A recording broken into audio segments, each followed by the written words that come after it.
G'day and welcome to the Ball Boys Fantasy Basketball Podcast. Today we are recapping a very busy week 4, giving out awards, who are the must-add players, and covering the big news topics. Let's go! Jordan open. Chicago with the lead. Bryant to Shaq. Not a game. We talking about practice. LeBron James with no regard for human life. Anything's possible.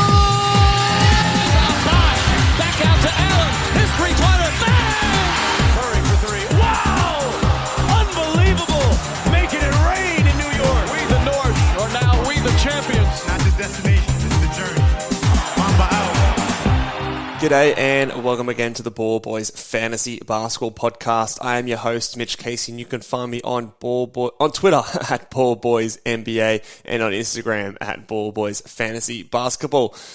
Sorry for this podcast being out a little later than normal. Had a very busy schedule over the weekend and yesterday, Monday here in Brisbane, but getting up first thing today and recording this one for you guys. So hopefully it is out very soon. We're going to be going through, like we said again at the start, recapping week 4, going through all the must-add players, talking and highlighting a few players for some awards, talking about some breaking news as well.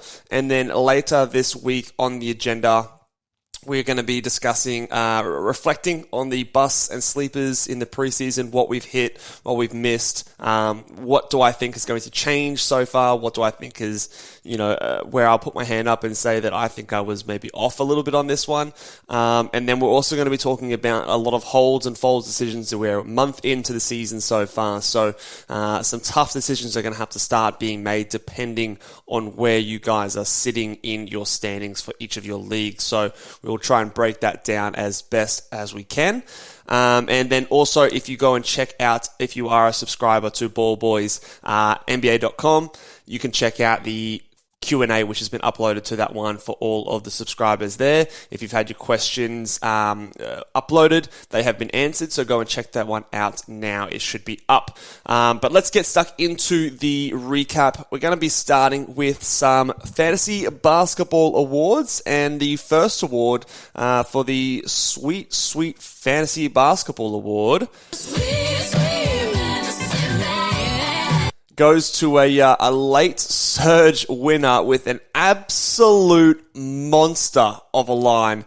Joel Embiid comes home strong as ever to sweep and grab this award from the clutches of Steph Curry, who also had a pretty monster week. But to finish off the weekend, on the Sunday, Joel Embiid played 37 minutes, put up 59 points, a 3, 11 rebounds, 8 assists, a steal, and 7 blocks.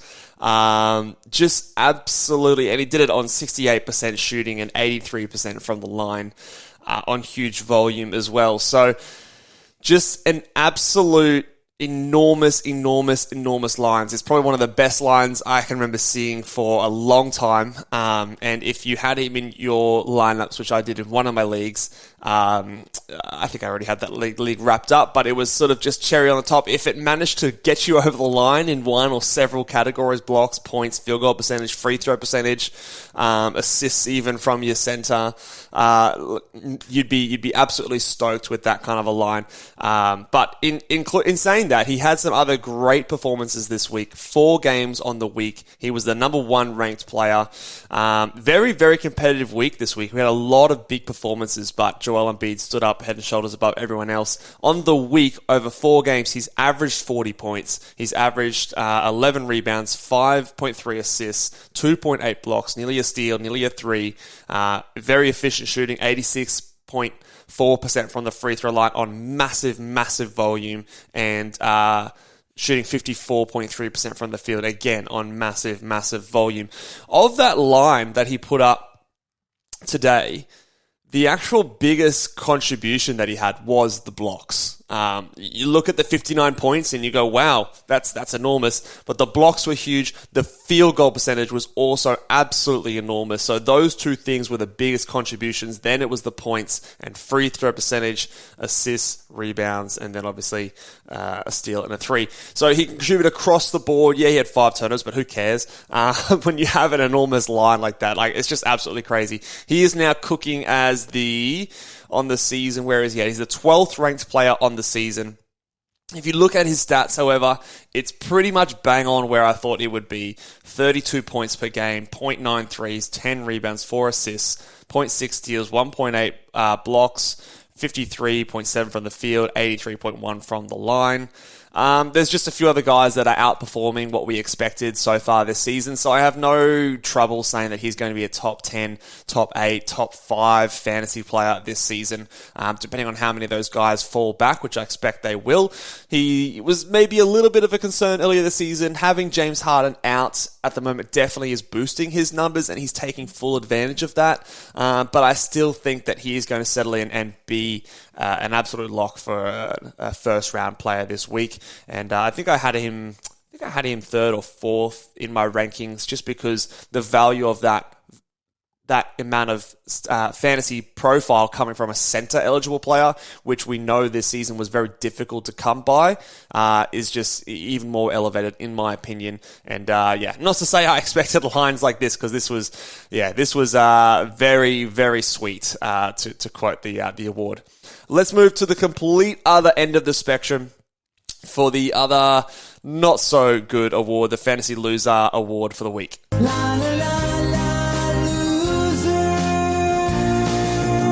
Yes, the La La La loser goes to Anthony Edwards.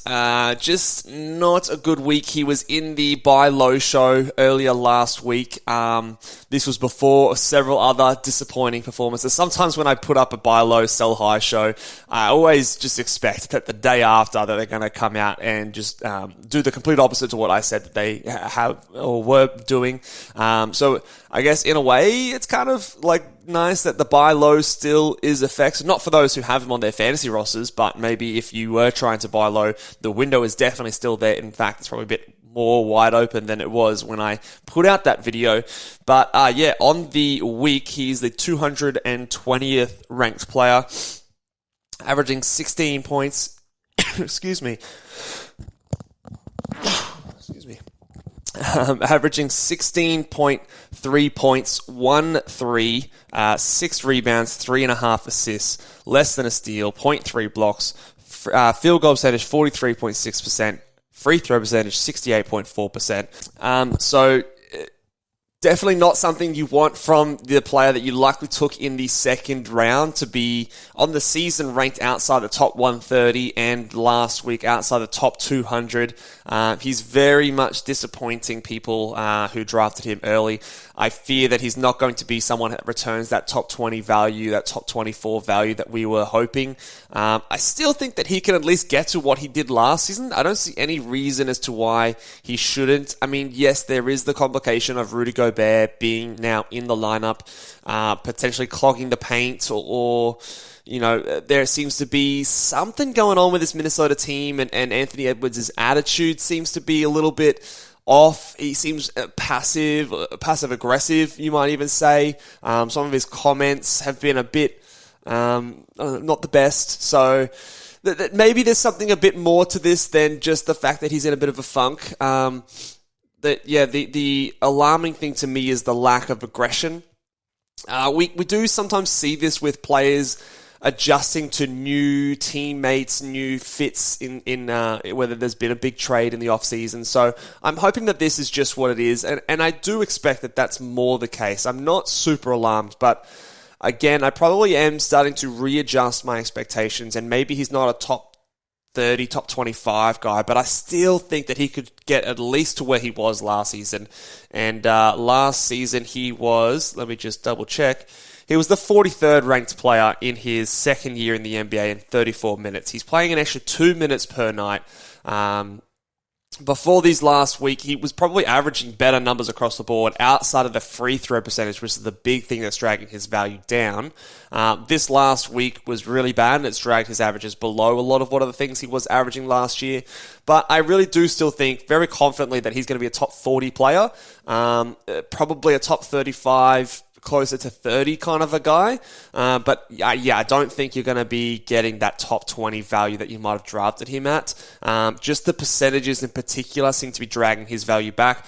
In the preseason guide, we sort of talked about optimistically hoping that could tick over 80%. Well, in fact, it's gone the complete other direction, and it's gone back down to the 60s. So that's dragging his value down a lot, and no matter how good his other category numbers are, he's not someone that gives you 8 or 9 assists or gives you more than a block or a block and a half per game to really offset those numbers. So he would need to be averaging 33 points per game to really offset that, and that's just not going to happen. So that percentage in the free throw category especially really needs to be the one that moves to catapult his value up to where we expected it to be. So yep, I think if you have him on your team, you just hold tight and hope things get better. I do think that they will. Don't trade him now. If you don't have him and you want to acquire him, try and throw out a buy low player. But like I said, don't be buying low with someone in the 30s or 40s because he might be that kind of a player. So go for someone who's like a top 60 kind of a guy. And take into account the free throw percentage because, it might not actually improve all that much. He wasn't a guy, he was only averaging 78%, 77% in the previous 2 seasons. So he's not a huge boost. He's actually been a slight negative in that category for the last 2 seasons. He's a much bigger negative this season. So it's not as though he's like a guy who was averaging 85% and all of a sudden it's doing this, so it's obvious that it's going to correct. He might just not be the best free throw shooter, and this is sort of a smaller sample size range of that. So I would still be buying low on him, but just be sure to know where his value will end up. So, and the final award, and hopefully I don't get a copyright strike again on this one. I'll see if I can play a shorter version of the intro, but let's see how we go.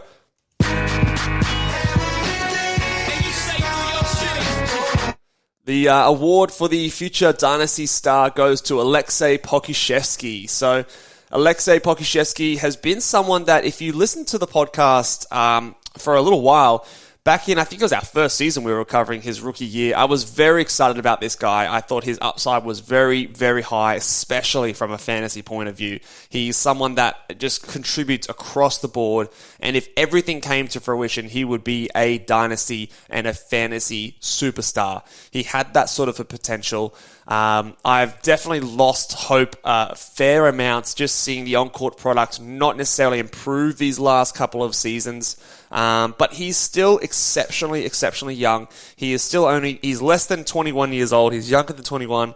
He'll be turning 21 very soon. But he is someone that is, this last week, he's been the 25th ranked player. The last 2 weeks, he's been the 21st ranked player in 5 games. His minutes are maddeningly inconsistent. Last game, played 18 minutes. The game before that, 22.5 minutes. Game before that, 39 minutes. And that stretches back to the start of the season. I always was saying that the front court in OKC was going to be completely all over the place, but Poku has definitely stepped himself up and is now absolutely a must-roster player. He is rostered in most leagues, although according to Basketball Monsters Advanced Ownership, he's 98% owned in advanced leagues or competitive leagues. So there is still some leagues where he is out there, and I would absolutely make sure, just double check that he is not on your waiver wire, because he is definitely someone who should be rostered. Despite the minutes fluctuating, he is still putting up good value. On the last week, he's put up 14 points, 2.3 threes, 5.7 rebounds, 1.7 assists, a steal, 2.3 blocks, and would you believe it, the field goal percentage is up at 58.6%. So there's obviously a lot of room for that to regress. He's never been someone that's shot. His best season has been 40.8%. Perhaps that is going to improve to the mid-40s, so that is definitely a real possibility, but I don't believe it's going to be above 50%, and that is, outside of his blocks, a big contributor to why he's ranking so high at the moment. So I would expect that to fall back, which will affect his points and threes, but especially the blocks are encouraging. The fact that he is just playing a lot better is very encouraging to at least secure and maintain those minutes. He's looking really nice out there, and perhaps maybe I was too quick to move on from Poku, but he is someone that always presented with a really, really high upside. People were getting very excited about him, so it kind of superseded my expectations for Poku these last 2 seasons.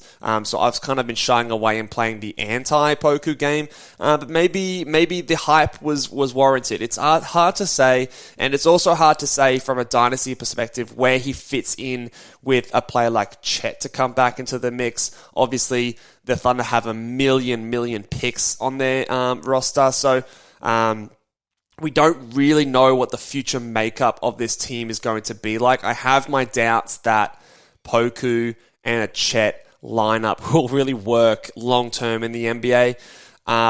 So it's hard. He's one of the most difficult players for me to place a value on. I know that there is a lot of hype around Poku, so potentially you could use this as a bit of a sell-high window, especially if you are of the opinion that he and Chet can't coexist together, because I think Chet will always be the guy that he'll get the, they're obviously going to prioritize his minutes. He was the number 2 pick. They would have taken him number 1.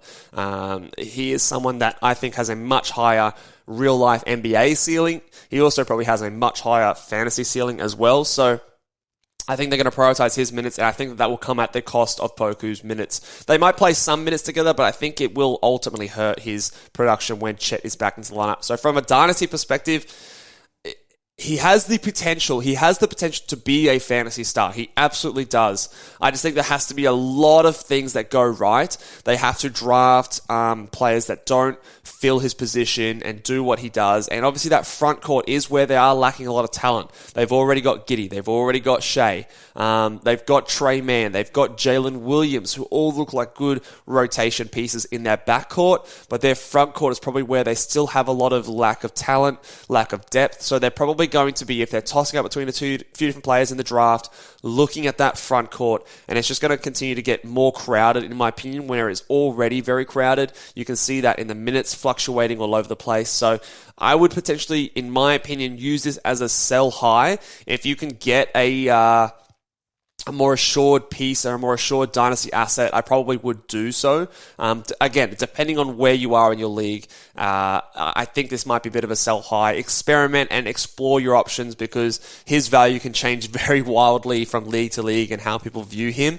So it is hard to say what you could get back for someone like a Poku.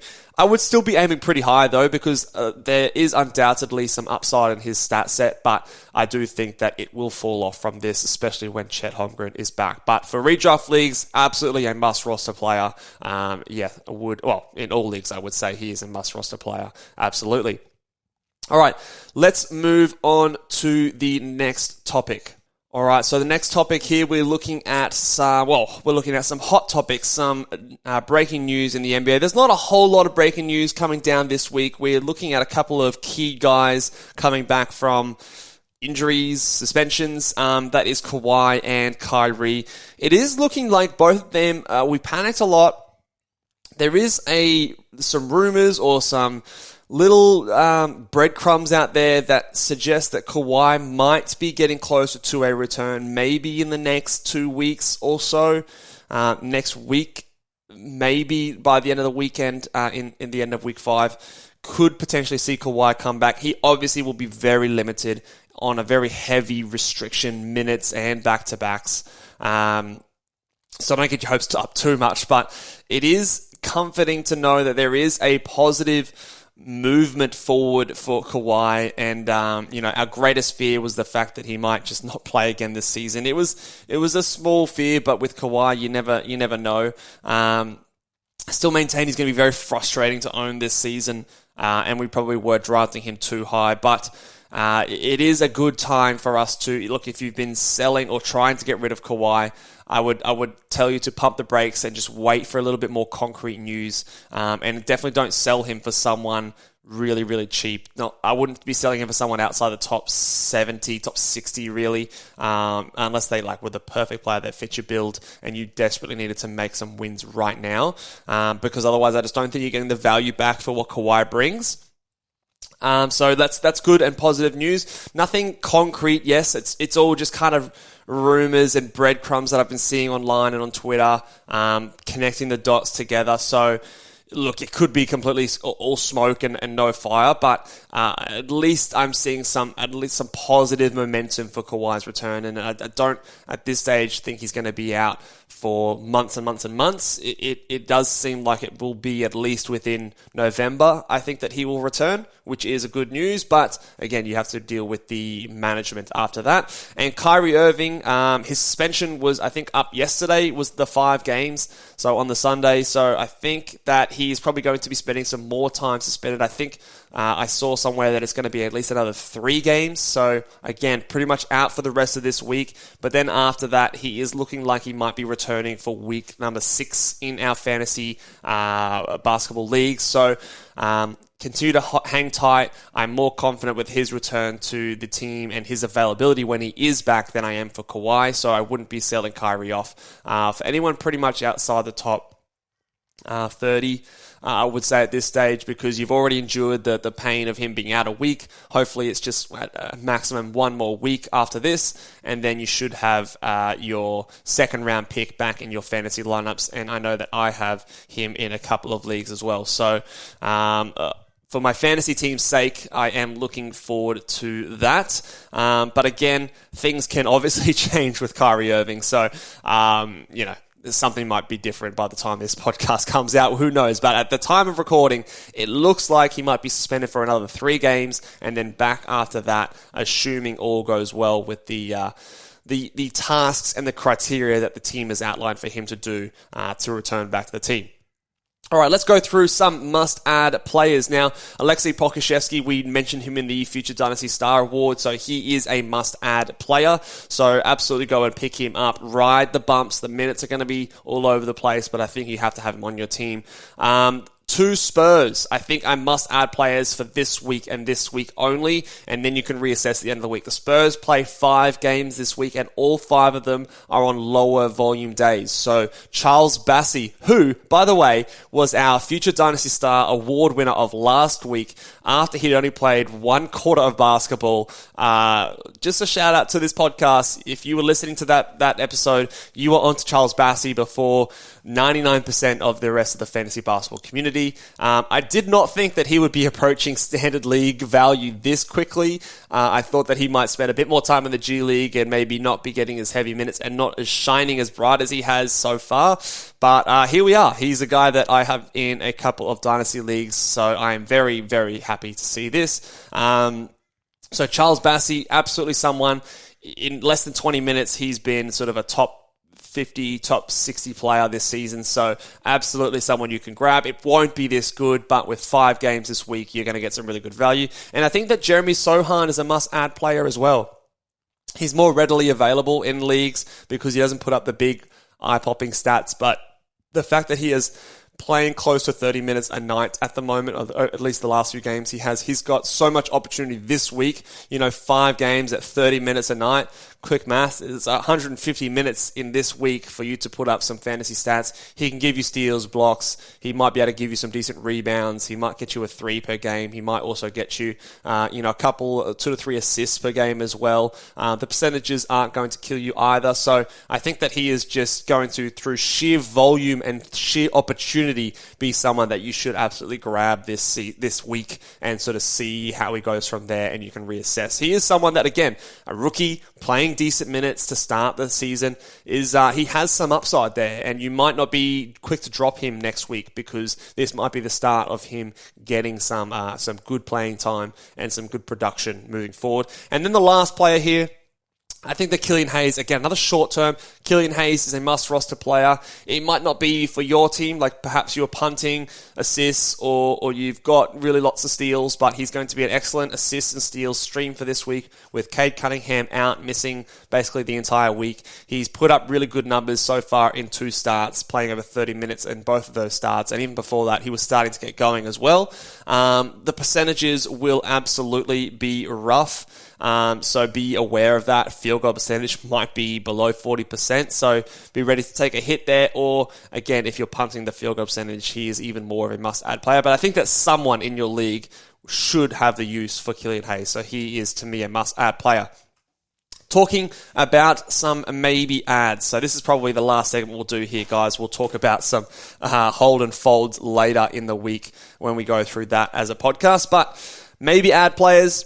Tari Eason, I think, is someone you can definitely have a look at. He is obviously a stash at this point, but he is trending in the right direction. I've added him in a couple of leagues. I think I've got him in the Locked On Fantasy Basketball Bowl. I added him when we had those really busy games at the start of this week, just because I wanted to see what was going on. And if anything happened that forced him into bigger time, then at least he was on my roster. Nothing like that happened, but he put up, I think, 8 steals over 2 games, and he's just continuing to show the absurd fantasy upside, which we knew he had. But it's becoming very obvious the struggles of Jabari Smith and the injury to Jayshawn Tate, who apparently is going to be out quite a while. He's not close to returning. He's giving him at least a little bit more opportunity. Perhaps you're going to see more Eric Gordon restings as well. So I think that Tari said if you have the ability to stash him, he's probably one of the better stashes out there. It is very team dependent though. If you need production and something you can rely on, then Tari Eason might not be the one you stash. You're probably better off streaming that position, but I think that he is someone you can look at adding. If Santi Aldama has been dropped in your league, I think he is worth an add in some circumstances. The upside is not particularly high, but I've held him in all of my leagues where I've drafted him so far. He's just solid. He's got the opportunity there. There's going to be up and down nights, but his last game was really, really nice. He's going to give you good production from the blocks, rebounds, threes. It's not going to really hurt you anywhere in particular. He's not super exciting, but I think he is someone that still is providing 12-team production. So if you just need someone to sort of give you some good volume, I think that Santi Aldama is someone that you could add. Patrick Williams maybe is an ad. He's playing better as of late. I still have my doubts about his overall level of upside from a fantasy sense, but he does seem to have that starting job back locked in. He's a young player. He's been providing some defensive stats recently. Zach LaVine and his restings are still a bit all over the shop, but I think that he is someone that you could do worse on. Grant Williams is the other guy here on this list. He's been on this list, I think, the last 3 weeks in the maybe ads. He's just continuing to get some decent numbers. I am encouraged by the minutes the last couple of games, I should say, and the higher rebound numbers. I think one of them came without Al Horford, so keep that in mind. But he's just doing enough at the moment. Again, not super exciting. Better suited to a roto format, or, especially if you are looking after your turnovers. I don't expect that the numbers stay this high, but he's continuing to do it, so I think that he is someone that could be on fantasy rosters, especially in certain punt builds, but again, not super high upside in my opinion. And then Andrew Nembhard is someone that I think that could be added. He is someone that I'm very surprised to see him getting the minutes that he's getting so far in his NBA career. 2nd round draft pick. Could he potentially be the Herb Jones of this year? I wouldn't go as far to say that, but in the last week, he's the top 120 player.